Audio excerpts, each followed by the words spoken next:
Welcome to Show Me Something Wrong, where each episode, one of us chooses a movie to watch that the other hasn't seen.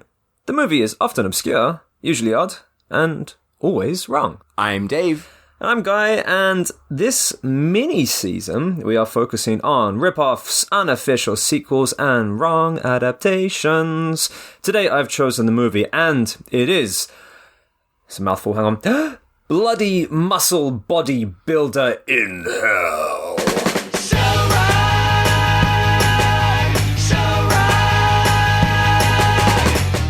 That is quite a title. It is. Quite a title. I don't know why I went very British. Quite a title.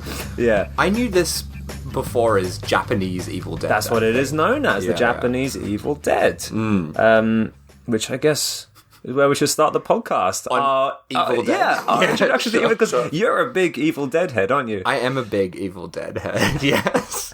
I can't remember which one I saw first, though. I think I might have seen them totally out of order. Mm-hmm. I think I saw Army of Darkness, then Evil Dead 2, then finally Evil Dead. That's a terrible order to watch them in. But, like, I don't know if the UK was like this, but in Australia, like, all the video stores around me, like, they... didn't necessarily have everything you wanted to see, right? No. So you'd go and... Army of Darkness was always there, but I could never get my hands on Evil Dead 2. I think I ended up having to buy it on some crusty old VHS. To fucking buy it? I think I did. You had to pay money for this? I did, yeah. Yeah, I think Evil Dead might have been possibly the last one that I saw. But yeah, I do love the Evil Dead movies, especially Evil Dead 2. I fucking love...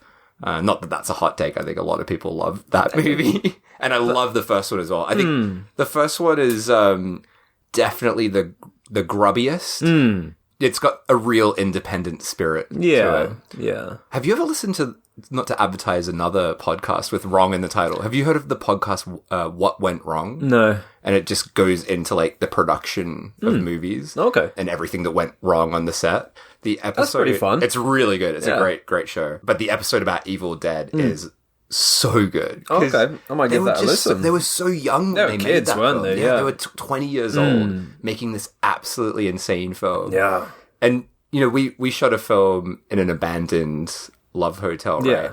And that full day there was pretty exhausting, and we were covered in dirt and muck from rolling around in that rotten place. So when they shot Evil Dead, they shot that for 3 months, and there was no access to on the set to any water. Oh my god! So when they were covered in, when they were like washing themselves off, they were using coffee because that's all they had, like this coffee. Oh my god! It's insane. So it just sounded like the most nightmarish film. That sounds awful. Yeah, washing yourself with you can imagine the stench. Yeah.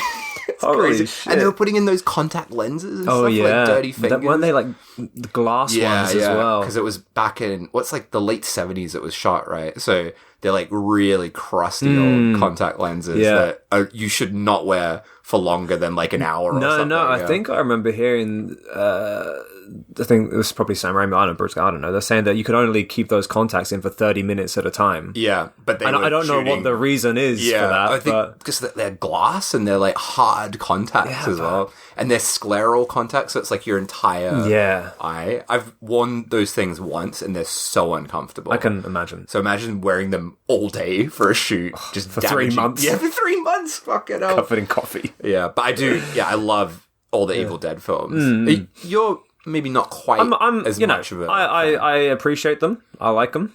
I definitely like the first one the most. For me, my introduction to the Evil Dead films, I did watch them in order. And for me, I just remember Evil Dead as being the film that was always playing at parties. Right. So whenever there was a house party, like my friends' parents had gone away, so there'll be a house party, everyone would be getting high in the living room, and there was always Evil Dead playing. Right. Always. So I remember just coming in and out of the room, across the quite a long span throughout my, high school years, and just seeing bits and pieces of Evil Dead. And every time I'd be like, oh, it's that fucking film again, And it wasn't until a couple of years later when I actually saw the whole film. And I was like, I feel like I've seen all this before. Were you a teenager? Yeah. So this would have been like when I was like, 14, 15 or something. That's about the age I saw them as well. And it was when I was really getting into horror, so they had a big impact. I remember seeing, I think it was Evil Dead 2 for the first time at a friend's house. And he had his dad was like a real asshole and just like kind of scary. You know, the scary dad? Yeah. Those friends that have that dad that you're quite frightened of. He was one of those dads. And we were watching Evil Dead 2 and he came in. Do you remember when that happened? When a parent would come in and watch the film and it's just the worst. Yeah. You're like white knuckling it through the film, and like the whole way through Evil Dead 2, he's like, "Oh, this is fucking shit. This is shit. This is a stupid fucking movie. You should be watching a better film like Alien." Like he's obsessed with the film Alien, and the whole way through we're watching it, we're just silently sitting there uncomfortably watching Evil Dead 2. So that's the first time I saw. That sounds Evil awful. Dead 2. Yeah. Okay. I don't have a very good experience watching the sequels, to be honest. I watched Evil Dead 2. At the time I watched it, I didn't really appreciate the humor and the mix. I really liked the grubbiness, you said, of the first one.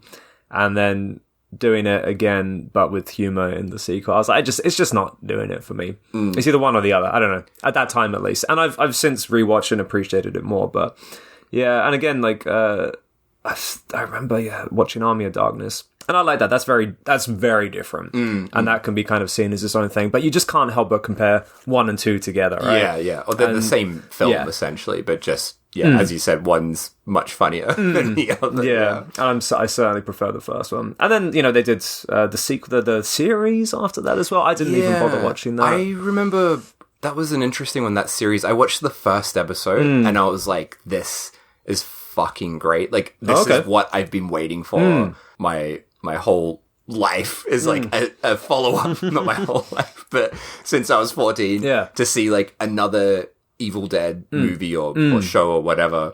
And I loved it so much. And then I watched the second episode and I was like, oh, it just kind of drops off. I think, I don't know, maybe, I've heard that people really like that show, but I think the first episode was directed by Sam Raimi and they just went all out on that first one. And then I just felt like it dropped in quality massively, so I didn't bother. That's a shame. Finishing it.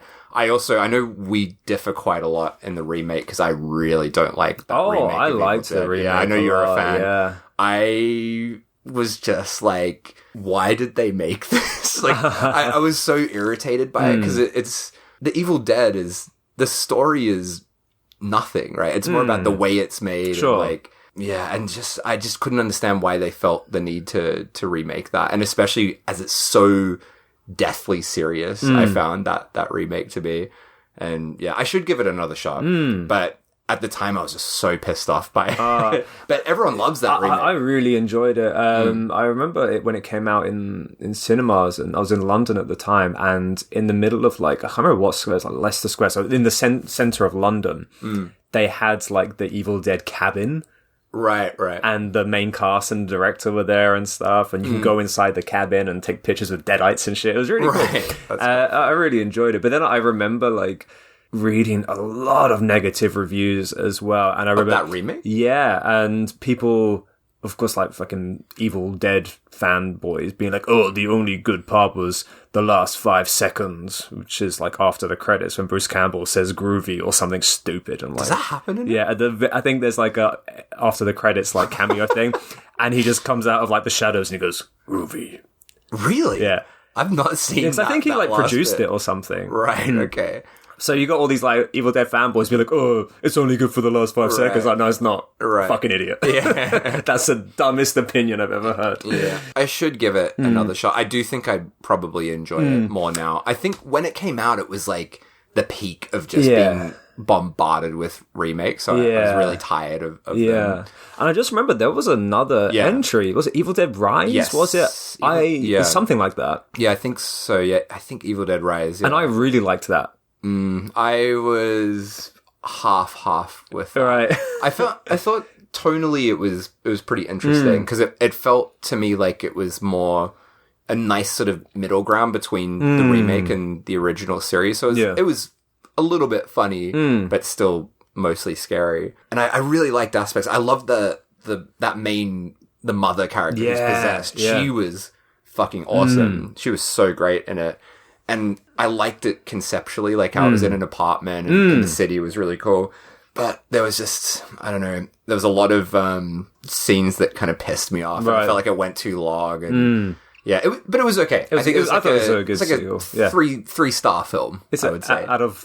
Out of 5. Oh, okay. Yeah, not out of 10. Yeah, we do 10 on this show usually, right?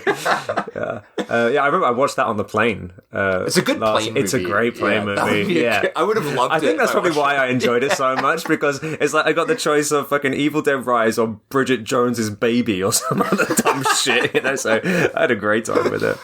It'd be quite funny watching that. So that was just, you could select that on the plane. That's quite nuts. So like, kids could be like catching that out of the corner of their eyes. Yeah. Seeing you watching that. Yeah. It's pretty full. I was cackling away with my fucking glass of wine and my peanuts in one hand. Nice. Oh, dear. Anyway. But today we're not talking about Evil Dead. Well, we kind of are. We're talking about the Japanese Evil Dead. So, bloody muscle bodybuilder in hell. Yes, nice. All the way back from 1995. So quite a bit after the original Evil Dead. Yes. It's like a good 15 years after yes, that. Right? And there's a reason for that. First of all, let's talk about the man behind it. So, Shinichi Fukazawa, he writes, directs, edits, stars, and does all of the special effects in this film. He did the effects too. Wow. This is his, like, baby. Right, He oversaw absolutely everything from start to finish. The reason why there's such a gap in between, say, Evil Dead and Muscle... Can we abbreviate this film? Should we just call it Bloody Muscle? Bloody Muscle? Bloody Muscle? Okay. Now, we spoke about the Evil Dead films. Now, if you were to compare this to one of the Evil Dead films in a series, what would you compare it to? What would you say it is most similar to? I would say it's most similar to Evil Dead 2, I would think. Because it's like got more of the humor of Evil Dead 2. Funnily enough, he was actually inspired by Army of Darkness to make this, which was really surprising for me. That's very surprising. Yeah. It did not give me any feelings of Army of Darkness. He was, I mean, he's a fan of the entire trilogy, but he said that when he saw Army of Darkness in the cinema, he was so kind of amazed at the horror and the humor and how like everyone just adored Bruce Campbell's character Ash, and he was like, he wanted to make a film like that with this like ridiculous superhero, you know, and be the big star, but not make a grim, dirty old movie. He wanted to make a fun movie. That's his whole thing. Right. Funnily enough, do you know what Army of Darkness is called in Japan? No. Oh, wait. Is it called Captain Supermarket? Yes. Yeah, I fucking knew that. Nuts is that? Yeah. Have you seen the Japanese poster for Army of Darkness? It's that great. It's the same as the VHS poster. The pink one? Yeah. Love it. I love that poster. So yeah, he was like, oh, yeah, when I saw Captain Supermarket, I was like, yeah. So he was inspired by that. He said to himself, like, he wanted to be like Bruce Campbell. Right. So that has him casting himself in the main role. Now, he wanted to shoot on 16mm, but he couldn't afford it, so he shot it on 8mm. Now, with the format he was shooting on, and the time that it was, and his limited crew, he wasn't able to check the dailies, or check what he shot there and then. And it wasn't until after filming where he was like, right, let's check all the footage. Right. And he didn't like it. Right. He didn't like it at all. Oh, God. He scrapped everything. What? He literally scrapped what he shot, and he's like, I'm going to do it all again. Wait. He shot the whole film? I'm not sure if it's the whole film. But a lot of it? It's the vast majority. And then fucking And then redid it. Wow. But the problem is, by that time, he couldn't get the cast and crew together for a consistent shoot. So, this just sounds awful. Yeah. So, he shot, whilst working his day job, he shot this film little by little whenever he could get his cast back together over the course of 7 years. Fucking hell. For the second time. Yeah, for the second time. Oh my God. Then it took him another 7 years to digitize and edit and do all the post-production effects and stuff. Wait, how many years did you say? 7. But this came out in 1995. It was shot in 1995.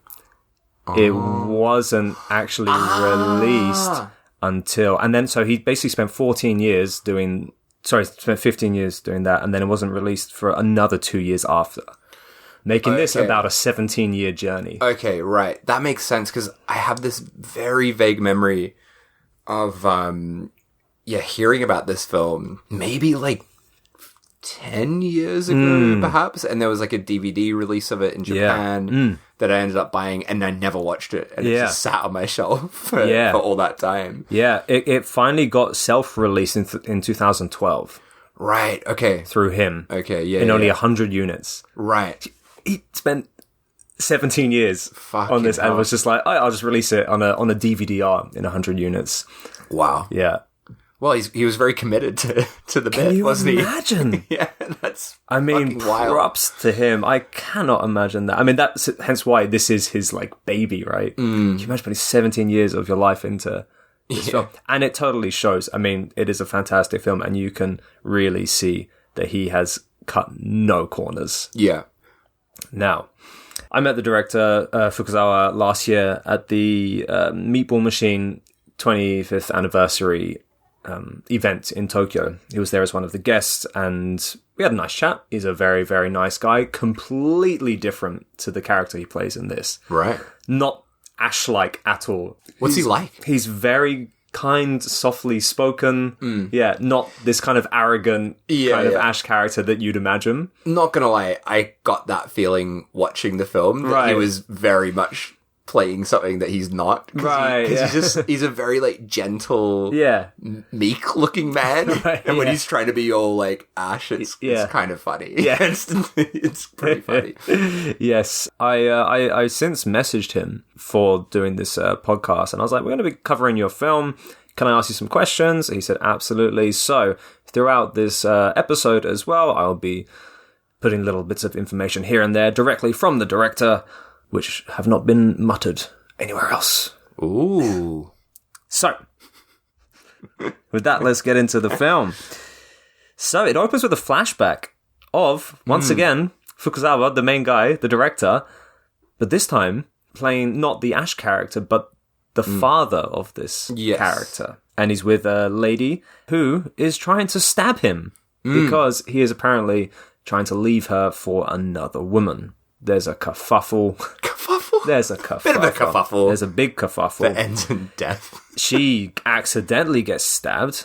Yeah. She's about to stab him, right? Yeah. And then a kerfuffle ensues. She dies, and his first thought is to bury her under the floor. Yeah, he rips up all the tatami mats. Love it. Throws her down. But also, she's not quite dead, is she? Because she sort of comes back to life, and then he bonks her to actual death with a shovel. With a shovel. With a shovel.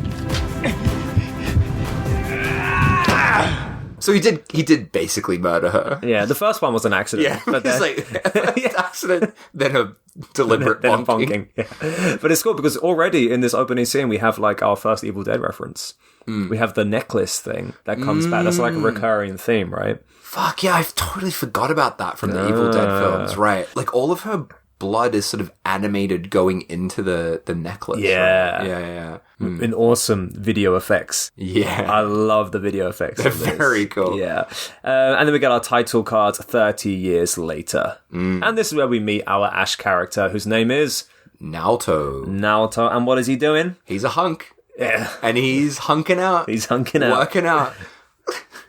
Working out, doing some weights, getting those biceps pumped for the film. Yeah. I was interested in this bodybuilding aspect of the film. So I think I saw your photo with the director. He's still quite a buff guy, right? Yeah. So he's like obviously very interested in bodybuilding. Yeah. So he combined his two loves of Army of Darkness and bodybuilding into one film. Apparently he was just like, I was just started working out at that time, so I just decided to write it in. Like it wasn't like from the very get-go he was like, I'm gonna make an Evil Dead film, but it's gonna be like a muscle training film. But he was like, started working out, so I decided to write into the character. And that was it.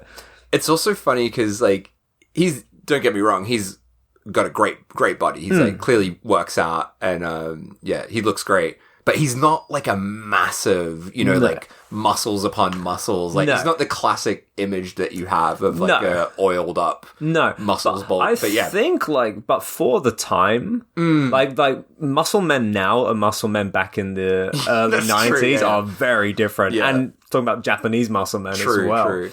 Yeah, I wouldn't want to go against him in a fight. No. I mean, he's still, he looks good. And he's a babe. He's still a muscly man.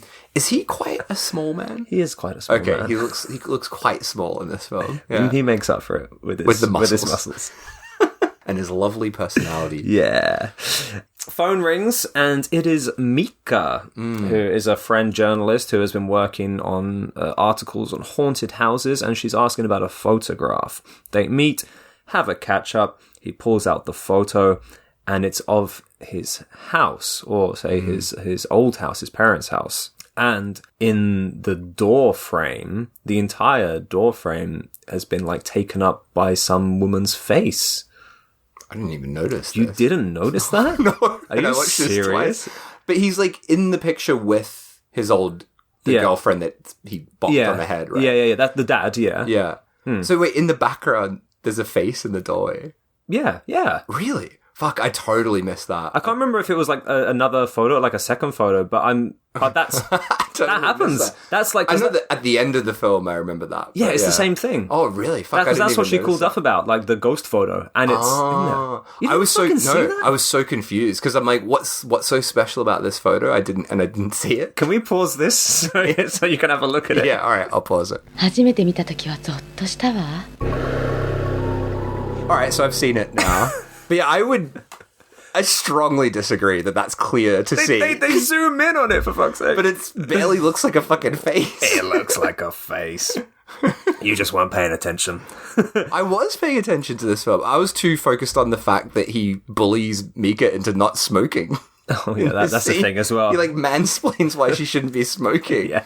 Yeah, I thought that whole like face in the door thing was very like house-like, or house-like. I've got a note about that as we go on, because especially at the end, you actually properly fucking see it in a real shot. Yeah, and like there's a lot of stuff at the end of this that to me was more Obayashi than it was Sam Raimi. Like it's got a real house kind of vibe to it. Yeah, I'm glad you thought so too. So we jump to the weekend, and they're heading over to the house along with a psychic.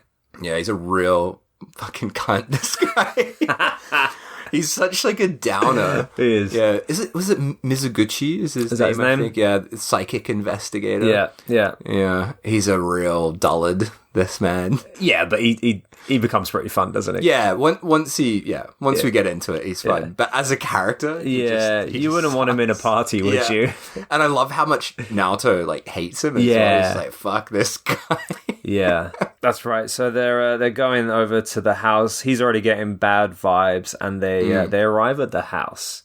Now, great location. It's so cool. Like the house is opposite a graveyard, and don't you think that is just so Japanese as well? There are so many fucking graveyards just scattered about, all across Osaka. Like my workplace looks out onto a graveyard. Oh, really? Yeah. Damn. So they're just everywhere. It's here. Perfect. And it's the house itself, the garden, it's all overgrown. There's loads of like rusted toys, like slide swings in the garden. It's a very old house with all like the tatami warped and broken. It looks like it's not been lived in for a very long time. So how did he find this house? Story time. Oh, nice. Here's a fucking great one. So this house is his old family house. Right. His dad was set to demolish it. He was like, I'm going to demolish it and then sell the land or rebuild it or something. And he sees that opportunity to make his first film there. He's like, if you're going to demolish it, then it doesn't matter if I wreck it and cover it with blood or whatever. So he asked his dad to postpone the demolition for 1 year. Which became 7 years. 7 years. Yeah. Yes. Wow. Yeah. Fucking hell. Yes, and we'll come back to that because it did eventually get demolished. But yeah. Was this shot in Tokyo? Is he a Tokyo lad? You know what? I'm not sure about that. I couldn't really tell from any of the locations where it was. It looks like a suburb somewhere, right? Yeah. I mean, he's a Tokyo lad now, that's for sure. Yeah. It must be Tokyo. It must be Tokyo. Yeah, it's Tokyo. But yeah, can you imagine be like, Dad, don't demolish and sell the land. Just for a year. Yeah. Yeah. 7 years later. Fuck, that dad must have been pissed off. Yeah. So, they enter the house, and the psychic gets lured to the room by some unknown presence, which is, of course, the room where the lady was killed. He gets some bad vibes. Yeah, he's a bit spooked, might say. He knows that a bonking occurred in there. Not Naoto, though. He's just checking himself out in the mirror. He's having a good old time. He's combing his hair. And then we get this awesome shot, which is like shot from kind of the other side of the mirror, in a way. And it like portals through the mirror into the room. And then the psychic gets like bonked on the head with a clock. Yeah, he gets clock bonked. Yeah, it flies off the wall. Yes, yeah. Direct bonk. Yeah. That knocks him out. And it's like a plastic looking clock. Yeah, it's very comedic. Can I also say, in this room, so there's also like these kind of creepy drawings and paintings, right? And there's also this doll. Yeah, that's a weird doll. That is the most upsetting doll I think I've ever seen. It's got these big, terrifying eyes that look like they've maybe been like painted to I don't know, like to be more freaky, intense. Yeah. But that doll upset me quite a lot. It is quite unsettling, yeah. Just before the psychic gets bonked out, we hear a voice or something that says, "Welcome home." That is because Naoto is back, and she has mistaken him for his dad. Yeah. Because they're played by the same person. Yeah. Understandable mistake. Understandable. You can't blame her for that. Yeah. So she's like, he's back. So I'm going to come out of the wall, the mirror, and start residing again. But anyway, the psychic's been knocked out. So we end up in the car outside. He's passed out and the car won't start. So they're like, fuck, I guess we're stuck there. And the psychic demands the keys to go back into the house. This time he goes in alone. And there's that fucking doll again. Yeah. That gross doll holding a bloody towel. And he unwraps it, and the knife, the stabbing knife. The stabbing knife. is wrapped up in there. Then we get like a flash, sort of like a sudden cut of the woman, the bonked woman. But her eyes are all sort of Evil Dead. Yeah. Covered in white. Yeah, and is that the one where it's like the face kind of starts to crack in between like frames? I think so. Oh, it's a great effect. It's a great effect. When that woman comes out, I think that's another Evil Dead reference. She's got her back to the camera. She's kind of sitting at the desk. And I think it's that when she's guessing the card scene. Yeah. Jack of Diamonds. Jack of Diamonds. Yeah, that's right. Yeah. It's very much that. It's very similar. This is when it goes, full Evil Dead. Yeah, but only with these wacky video effects over the top. They're my favourite ones. Yeah, he approaches her and her head spins round, vomits forth loads of blood.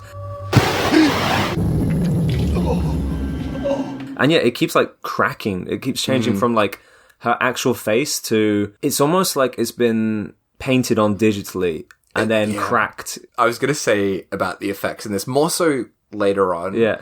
But very much in with all these video effects, it reminded me so much of like 2004 when I was in my first year of like film school and thinking it was like so awesome that I was doing these like animation effects and they're not good. It's just like taking a shot, putting it into Photoshop and like doing some paint stuff over the top. It reminds me so much of that, these little flashes of the frames. I love it. But it looks really good. Like good in a bad, good and bad at the same time. It's very, very cheap and it's not fooling anyone, but aesthetically, it's so pleasing. It makes so much sense now that you've said the whole 7-year process, because when you look at this, it's very much very Super 8 and actually looks older than 95, even, like much older.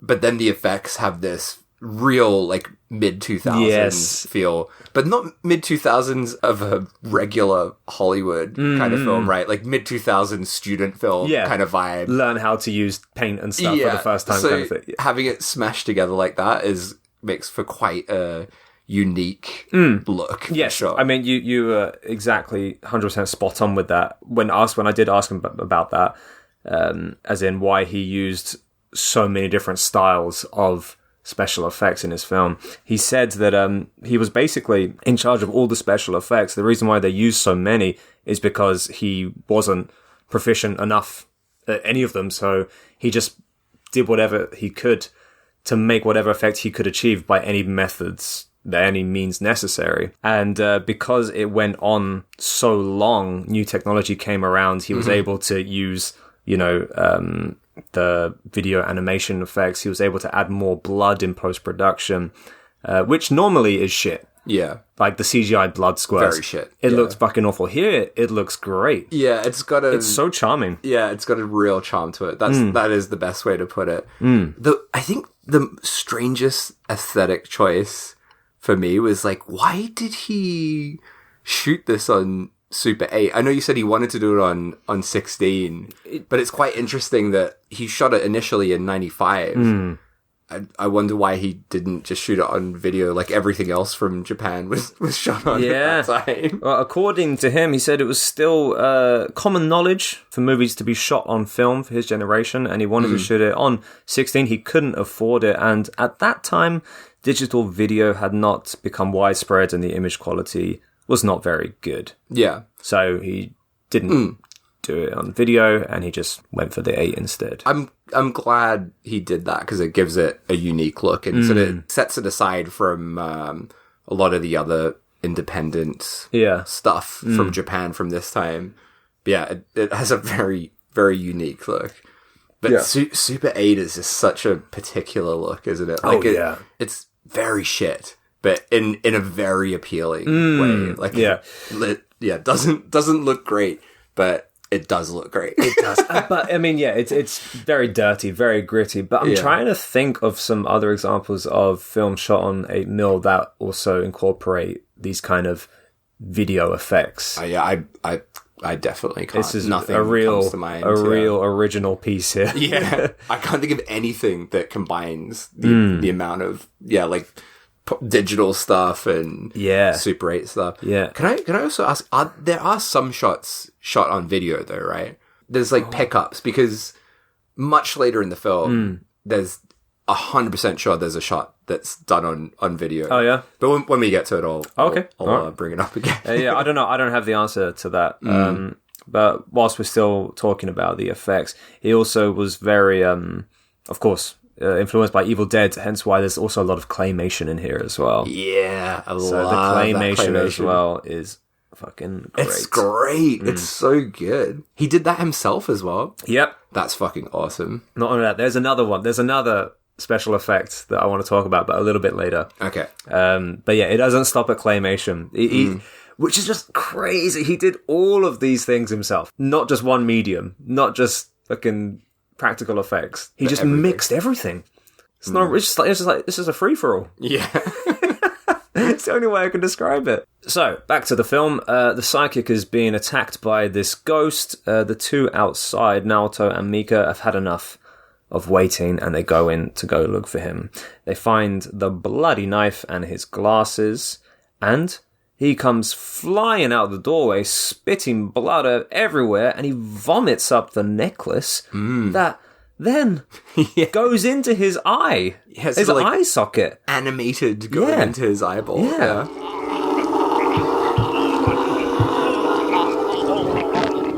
Speaking of special effects, the head cast here is really fucking good. I didn't even realize this was a head cast. Yeah. I thought it was just him. Like the body, and it was like animating going in. Head cast. Really? Yeah, because there are some head casts here, which are definitely head casts. Oh yeah, that look fucking great, and then there are some that don't. Yeah. That's why I assumed it was just his head animating on top. Yeah, there seems to be a real difference in quality throughout the head cast at least, but that's a great effect of the necklace going into his eye, and then all the doors start slamming shut. The psychic is now fully possessed. So they're now stuck in this house. They're trapped. And how would you describe this psychic, now ghost thing? He has a real jumpin' vampire vibe. Interesting. Yeah. what do they call it? The Kyonshis? Yeah. So it gave me that kind of feeling where his face is all sort of white, made up, and he's still in, I don't know how you describe his costume, but it's kind of got a bit of a cult member vibe to it. So I think those two things together gave me like the jumping vampire. Fair enough. Yeah. Interesting, you went there. But you said he was made up white? Yeah, or like bluish. He's blue. Bluish, yeah. Which I thought was interesting. Mm-mm. The blue zombies thing, I mean, my first thought immediately went to Dawn of the Dead. Yeah. So asked him about that, and he said that for him, well, as much as he loves it, the blue zombies actually go back to like old Japanese horror and ghost movies. Right. And he associates the blue zombies more with old Japanese horror than he would the Dawn of the Dead. Right. So that's where he got that from. But that kind of also made me think that might be the reason why what's her name, Kayako in Ju-on the Grudge is also kind of blue. I wonder if it's like that's just the thing. Ghostly ghosts are blue. J-ghosts are blue. J-ghosts are blue. So, now he's a ghost, and the first thing he does is he kicks Naoto in the balls. Yeah. Yeah. Kicked in the balls, stabbed in the hand. He's very keen to just, like, murder Mika as well. I guess because he's possessed with this, like, jealous bonked girl. But yeah, he goes to Mika and he's, like, choking her out. She gets choked a lot. She does. In this. He also tries to bite her face off, and we get again like this sort of weird stop motion animation of his mouth like growing all big. That was great. It's so cool. And this is going back to the amazing head cast. So here we get a fucking fantastic effect. So Naoto takes the knife. This knife gets used a lot. Yeah. So the psychic's trying to choke out Mika, and Naoto stabs him in the back of the head, which goes straight through, and by doing so kind of pops his eyeball out.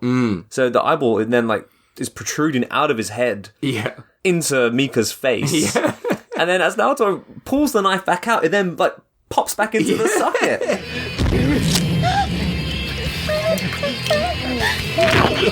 There's so many little instances like that where, you know, it's only on screen for a second but would have cost a lot of money and a lot of time to achieve. That's like the thing I felt watching this the second time. I was just so blown away by the effort that he puts into this film. Like every little bit of gore is so creative and does not skimp on anything. No. And it's really, really well executed every time as well. It looks really cool.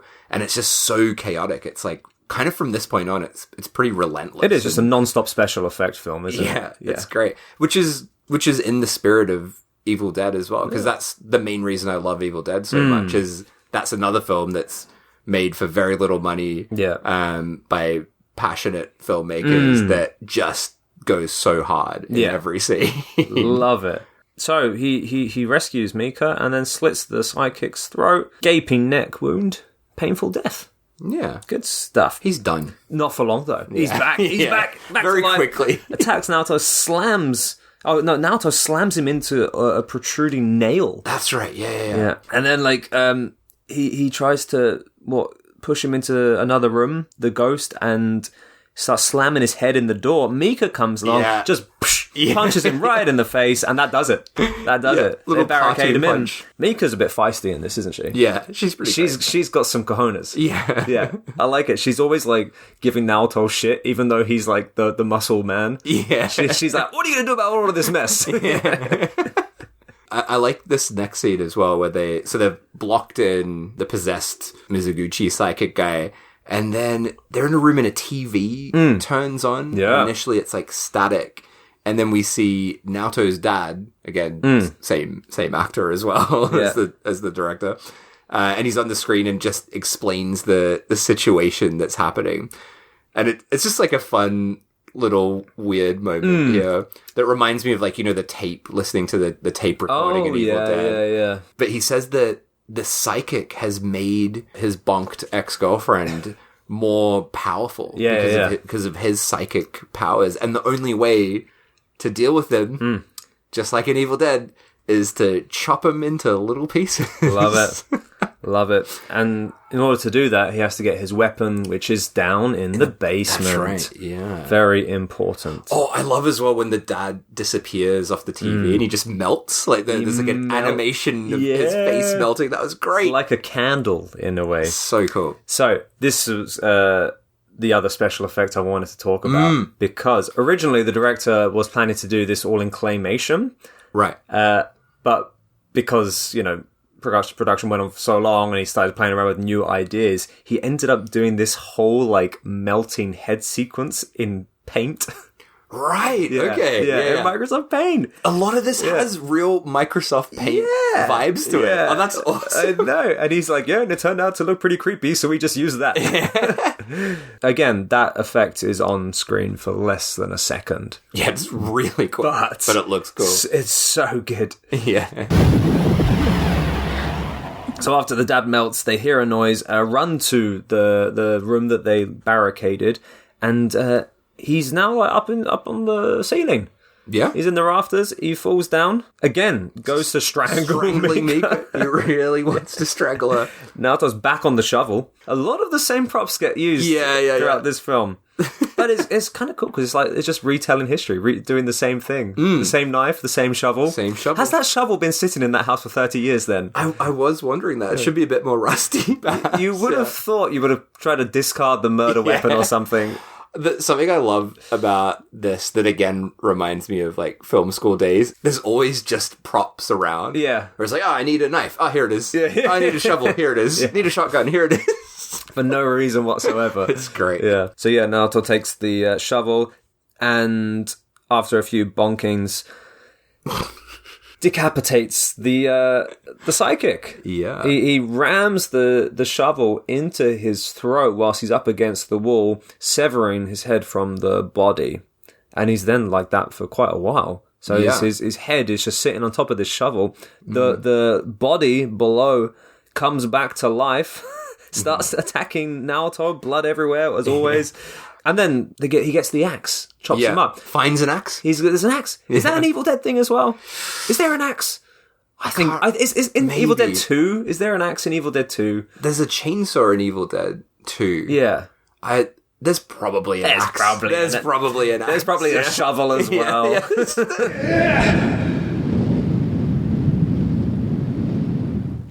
Oh yeah, so Mika throws the axe over. We've got that hero moment, right? Yeah. But I love when he's like chopping the body up to bits, and the severed head is reacting like, like kind of panicking about it. Yeah. And I really like as well, after the body is all chopped up, it's all the parts are like twitching, and again it's like this fucking demented stop motion animation. It's great. That's great. So cool. And then after that, Mika just keeps like busting Naoto's balls. She's like, "What are you going to do about all this blood?" And so they're like, "Oh, we need to get rid of the body." And then the whole time, like the severed head is like tormenting them. He's like calling out to them, and he's like, "Oh, don't do that." This is great. So they go down to the basement where they find the weapon, the shotgun, and then here we get the ultimate Evil Dead reference. Oh yeah, where he locks and loads his shotgun and drops the line, "Glooby." Now, let's be clear about something. This is not just a stereotype. In Japan, they struggle a lot with L and R's. Well, they don't exist in the alphabet. And B and V's. Yeah. So groovy is probably one of the worst words for them to say. It is. And he tries. He does it. He tries his best. Groovy, yeah. It's a tough word to say. I think he did a pretty good job. Groovy. I also like the little throwback to the smoking stuff as well. So like he's like told, hey, you shouldn't smoke, it's bad for your body. Yeah. And so she's quit smoking, and now they don't have a lighter to set the body parts on fire. Yeah. I was like, oh, okay, so that's why there was that random comment about smoking. He wrote in the props they needed. Yeah. Oh yeah, and doesn't she like then notice some of the body parts are missing? That's right. Yeah. What's missing? It's just like bits and pieces. Are Yeah, missing, right? because they were like writhing and squirming, and I guess a few of them squirmed away. Yeah. And then Naoto's attacked by a foot. A foot attached to a hand, is it? Or is that later? Isn't it a foot by itself, and then, the head is attached to a hand? That's right. And it's kind of the Thing-esque. Oh, interesting. Yeah. I'd say a little bit. Like, it's got that kind of feeling to it. Yeah. My mind went, I don't think, I think this is prior to it, but I think, this reminded me of the third Reanimator film. Yeah. When they're just like putting bits together. Yeah. Actually, in general, it's quite Reanimator-esque. You reckon? Yeah. Like maybe Bride of Reanimator has moments like this as well, I think. I fucking love Bride of Reanimator. Yeah. I haven't watched that for years. I actually like it more than the first one. That's by Brian Yuzna, I think, right? Yeah. But then the third one is like they're in prison. It was shot in Spain or something. Mexico, I think. Yeah. The third one is a It's not great, but in the end, all these like body parts get like stuck together and just like walk around. That's right. Yeah. The only thing I really remember from that third one is that they attach a penis to a mouse. And there's like a mouse running around with it. I don't know. Wait, we say they because I don't remember it at all. Do you remember who attaches the? It's like Herbert West, I guess. Is that what he's doing now? I don't know. He's just in a prison. Why is he doing that? What's he going to gain from putting a penis on a mouse? I don't know.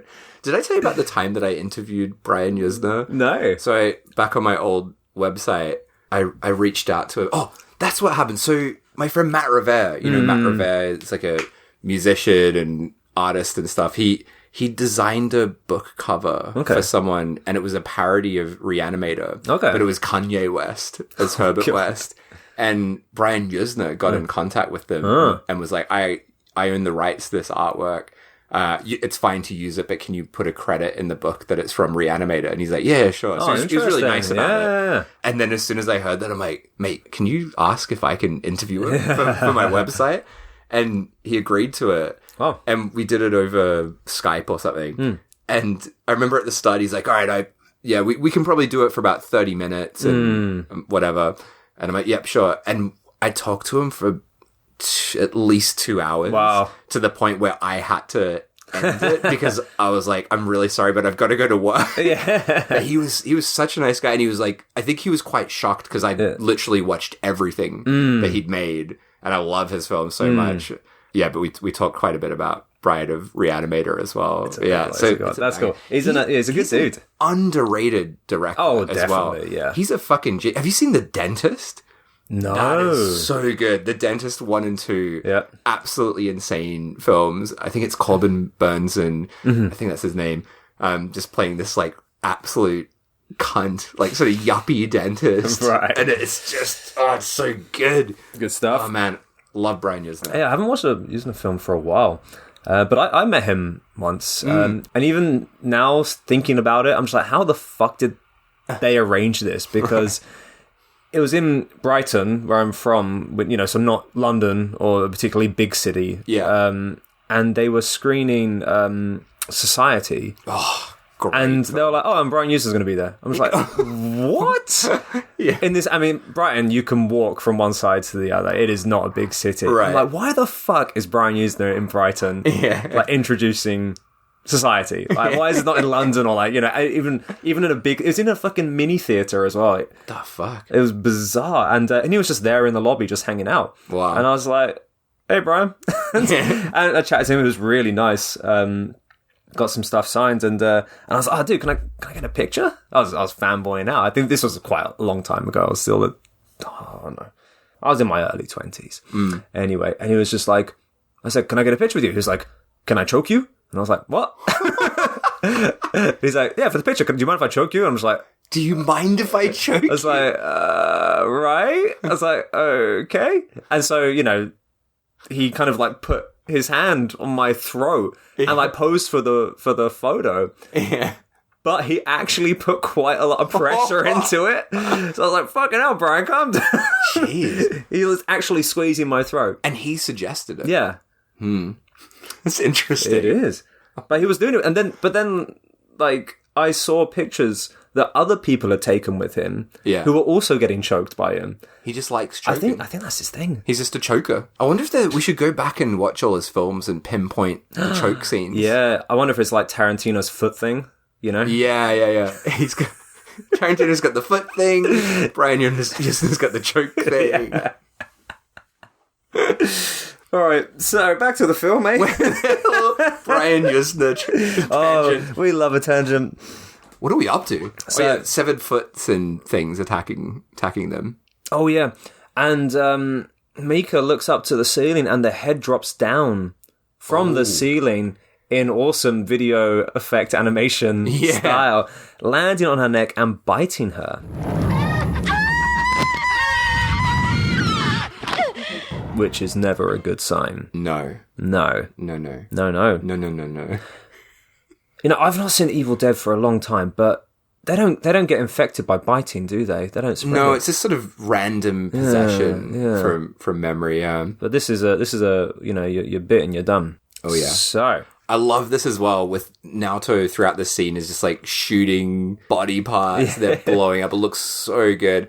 And then when I think he shoots like there's like the pile of remaining body bits. Yeah. And they sort of come back to life in this really weird animated effect. I don't really know how to describe it. Yeah. It's very house. So unsettling. Yeah. It's like got no head, no hand.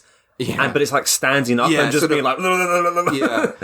And it's not I don't think it's stop motion. I don't really know what it is. No. But it really reminded me of House. This is like the beginning of the film, giving me those feelings of House. But it looks really, really cool, but very strange. It's so unsettling because it's just so unnatural and seems so out of place in a film shot on 8mm. It's so much like, you know that, I mean, the whole of House is insane, but you know the bit where it really goes crazy in House and you've got body parts literally like spinning around and floating, and it looks like it's kind of been cut out of the film or something and just been animated on top. Yeah. So it has that kind of feeling to it. It really reminded me of like old PC flash horror games. Yeah, that's also a very good comparison as well. It's actually quite disturbing. It's a very disturbing shot and it freaks me out. I loved it.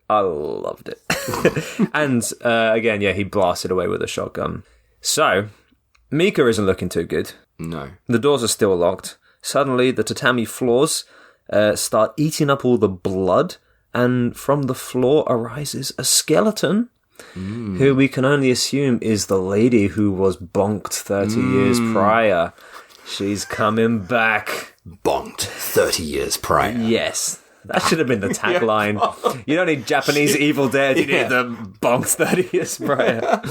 Yeah. I love this effect as well. Like the corpse of the psychic guy starts flopping about, and this sort of big mess of like blood and flesh that kind of reminded me of like Jan Svankmajer style animation. Starts like coming out, and it goes up into the corpse of the woman that's come out and sort of going up inside her, like filling her up, I guess. Yeah, and one of them is wearing the necklace. That's right. Yeah. And this meat starts attaching itself to the skeleton, and it turns into a monstrous version of the woman who was killed 30 years prior. I was wondering if the design of this bonked zombie. Yeah. Once it's like formed the face again, I was wondering if the influence for this was maybe Hino Hideshi, the manga artist, because it's got those deranged sort of eyeballs that are like lopsided and a bit bung-eyed. That's true. Yeah, the eyes are very like lopsided. But not that I know of. But he said regarding this effect, originally he wanted to make like a whole like upper body suit, but in the end he couldn't, or it didn't work out. So it's just a mask and gloves. Right. But the design was based on a drowned corpse, he said. Ooh. Grim. But this fucking thing looks massive. Yeah. It looks like 7 feet tall, and it's like this huge woman. Yeah. It's crazy. Well, why is he so big? Apparently, according to the director, it's the psychic actor inside. Right. Because apparently he was a good actor. Okay. So, now we got this giant corpse lady reanimated from the body parts of the psychic and with the soul of the woman bonked 30 years prior. And Mika is also possessed. All blue-faced. Yeah. Naoto's fucked. She punches Naoto into the monster, who then kisses him. Yeah! Gives him a kiss. A little kissy. A little kissy from the zombie. It's from the drowned corpse. Fucking hell. It's so gross. I love, as well, there's like yet another dick moment as well. So after dick moment? Yeah, after the kiss from the corpse, he punches the corpse. Oh, yeah. And he's pulling out all these guts. Oh, yeah. I love his face is like, oh, like kind of these cutaways as he's pulling it up. And but then Mika comes over and grabs him by the dick, the crotch, and lifts him up. Yeah, which would be very painful. That would. Is that when she throws him down into the basement? Yeah, and we've got full blown Army of Darkness levels of slapstick here, with him bumping into things as he's falling down. So he's like bump, bump, bump, banging away, falls down into the basement, and then finally gets one final bonking from a bucket that just falls down and hits him on the head.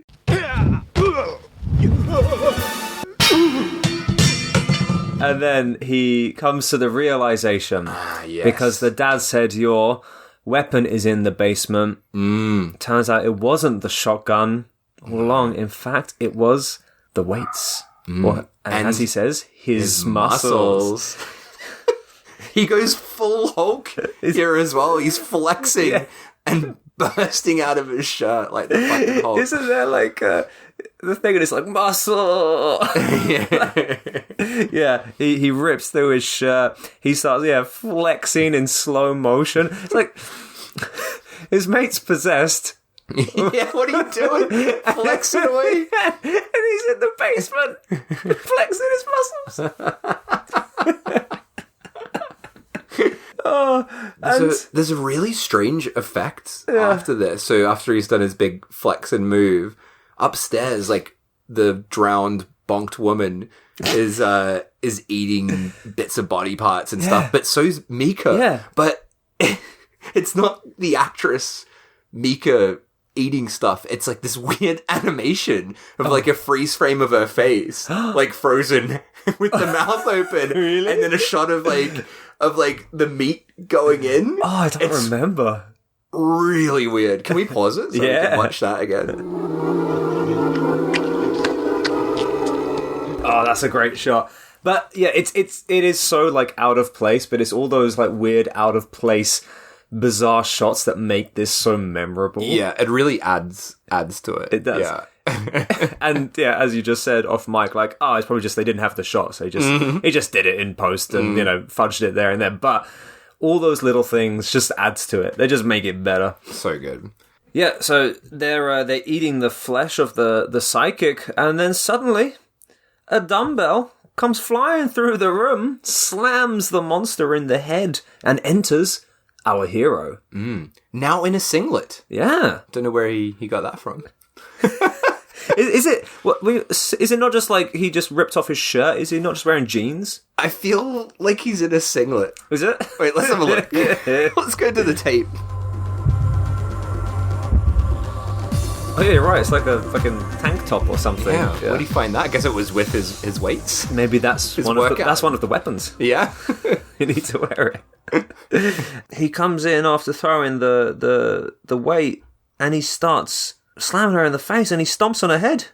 He head stomps her. He's smashing the big old bonk zombie. Yeah. With the weight. Yeah. And then he put the weight onto the head then and then stomps on it or something. So he sort of like made a kind of weight sandwich sort of thing with pretty good. And then says the line, Sayonara, baby.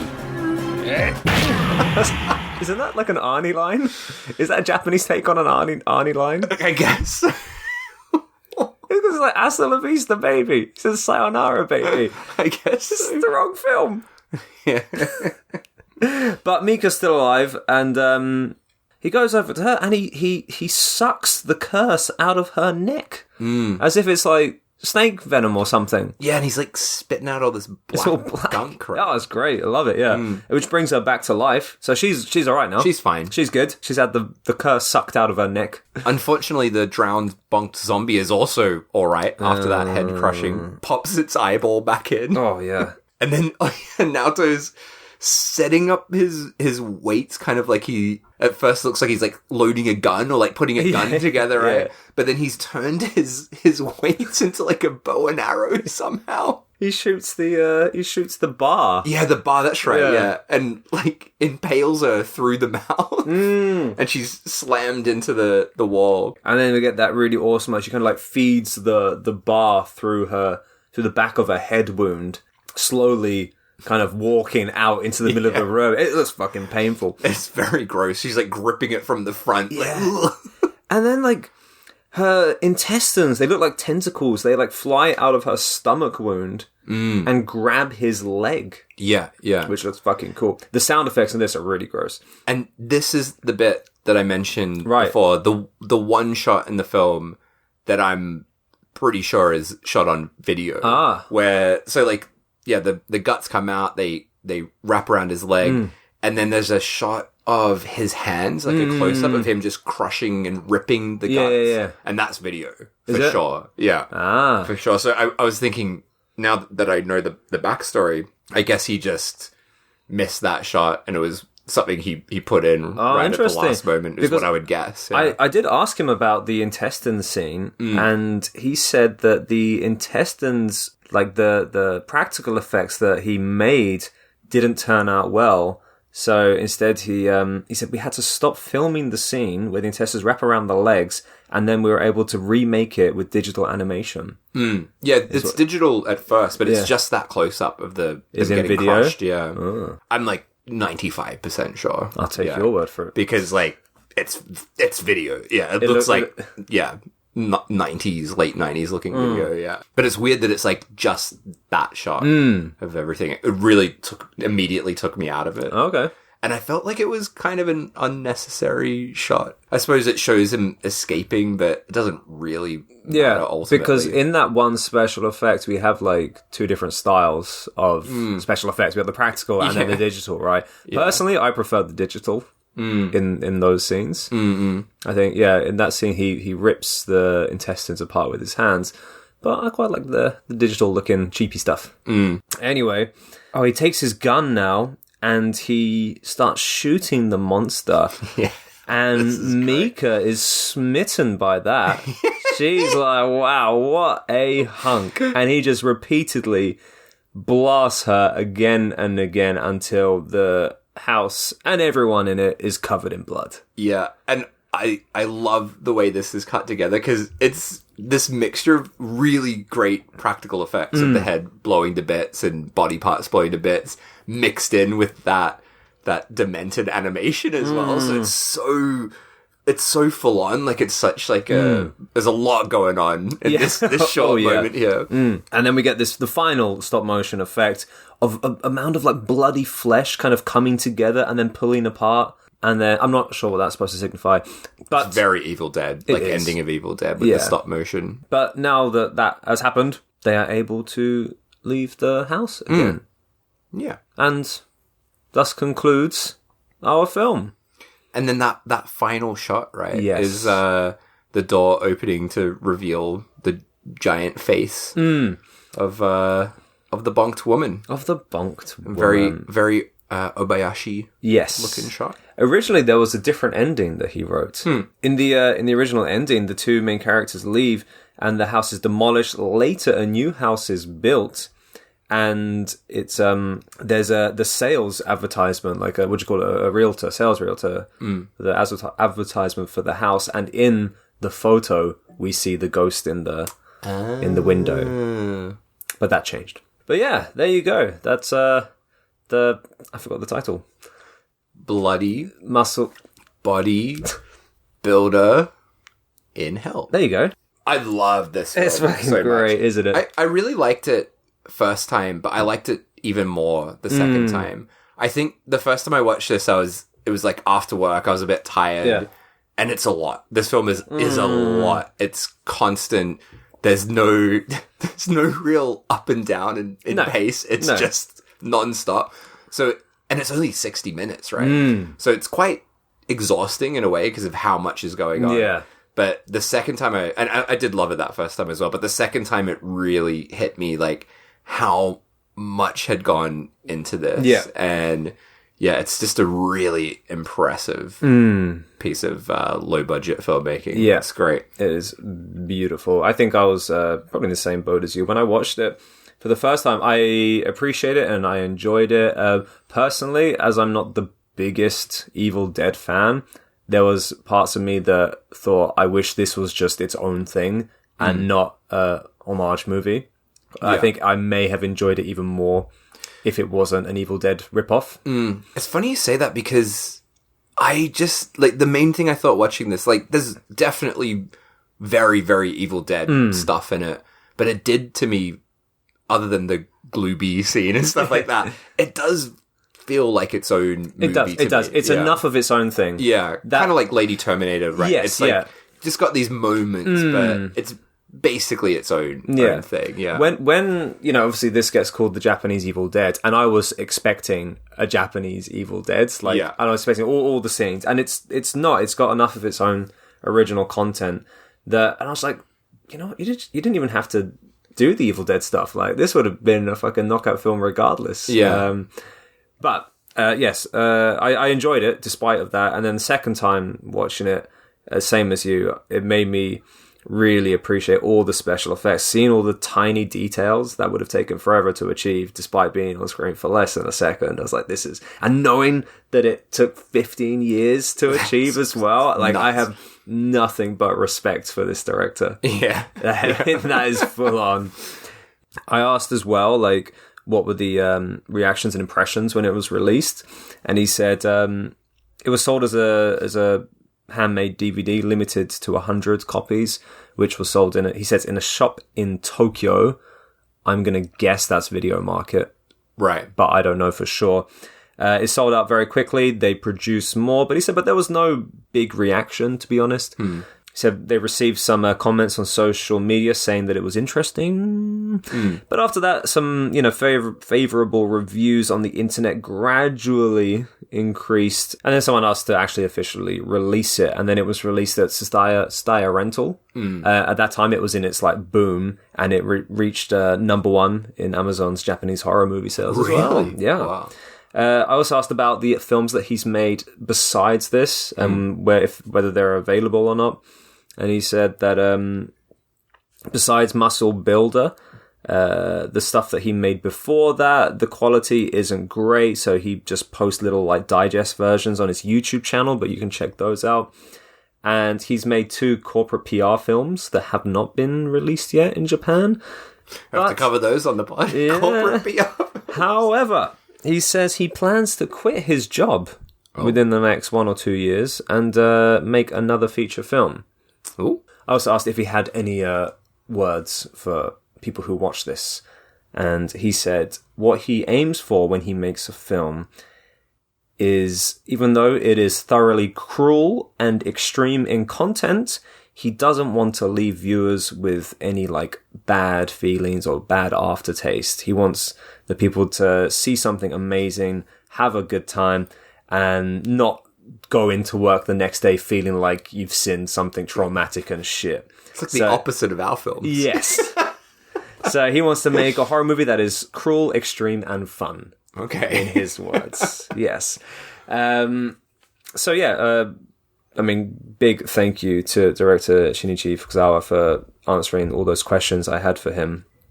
And in a final fun little tidbit of information, so when I went to Tokyo for the Meeple Machine screening last year, there was a young lad who's in film school, and he had seen my films, and he gave me a DVD-R of some of his short films. And I was like, okay, yeah, I'll give him a watch. And one of them was a zombie film. So yeah, it was a student film made in 2023. It was called New Pandemic. This, student film. And It was a really interesting little zombie film that is quite different to a lot of the other zombie films I've seen in the way it's written. It's like the zombies react to music, and as long as music is playing... I remember you telling me about this, actually. They're kind of like immobilized. And when music stops, they kind of, move again and then hunt people down. And the director of this plays a cameo in it. As the muscle bodybuilder from hell. Oh, right. Yeah. The same character. The exact same character. Yeah. And he comes... Everyone's zombies. And he comes out of the fucking gym lifting weights as a zombie. Like, oh. Nice. And it's great. And it's so, like, quick. And I was like, that's the fucking muscle bodybuilder from hell. Yeah. So, that was that. Final tidbit for the bloody muscle bodybuilder in hell. Yeah. Well, there you go. There you go. Yeah, great film. Glad I finally watched it. I can't believe I had this sat on my shelf for over 10 years and just didn't watch it. That's wild. Yeah, when you told me that, I was like, hang on, but you're like a bigger Evil Dead fan than I am. Yeah. I don't know. It just happens sometimes, right? You buy something and you just never quite in the mood for it, or you just forget about it. Yeah, it happens. But yeah, glad to have finally seen it, and it's a lot of fun. It's great. It is. Okay, so wrongometer for this film. So how wrong the film is, how much it shouldn't exist. This is it's not going to be too high. No, this is quite low because, as you said, he doesn't want to leave you with any bad feelings, and I was certainly not left with any bad feelings after this film.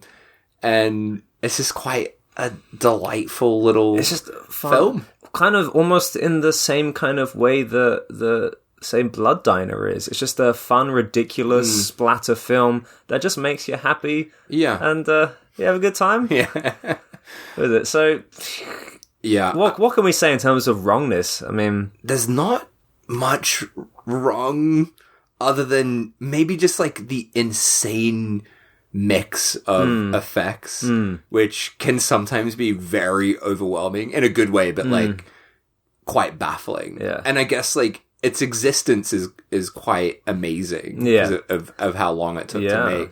But other than that, there's nothing really shocking or upsetting or anything about the film. So I think I'm gonna go for a 2. I was going to say the same thing. 2. Yeah, 2. As a film itself, it's a 5 out of 5. Or in this podcast, a 10 out of 10. 10 out of 10, yeah. But in terms of wrongness, it's not very. Yeah. It's just a delightful film. Yeah. Which everyone should watch. Great film. Check it out. And there you go. There you go. All right. So, read me the synopsis of the film we're doing next time. Oh, boy. So, yeah, we're trying to guess what next week's film is a rip-off of. I'll try not to giggle as I read this. It's very short. Okay. This is the only synopsis I could find of it. It's the same one on IMDb and Letterboxd. Okay. All right. A group of students on their vacation trapped in the abandoned house of an archaeologist who set free mysterious demonic powers. It's not even really a sentence, is it?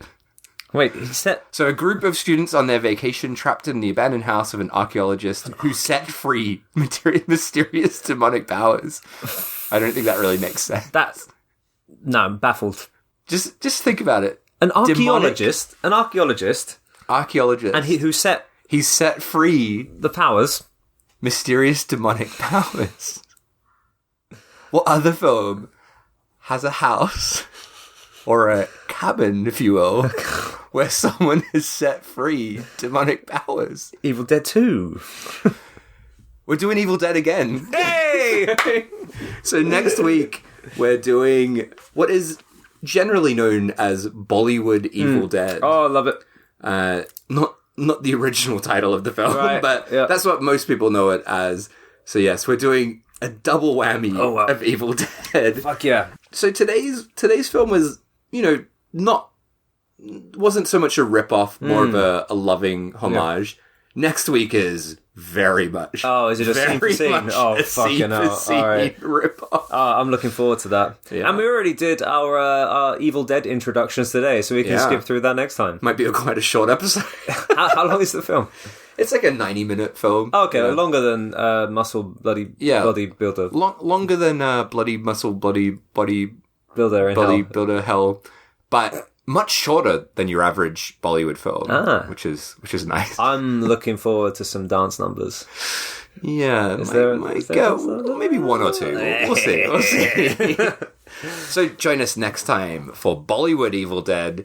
And in the meantime, give us a go get onto Instagram, type in "Show Me Something Wrong," give us a follow, head over to Spotify, give us a rating, and to the other one as well, Apple Podcast or whatever it is, and YouTube if we're there. I don't know. We're there, probably. But yeah, we'll see you next time. Glooby. I'll put that after the song.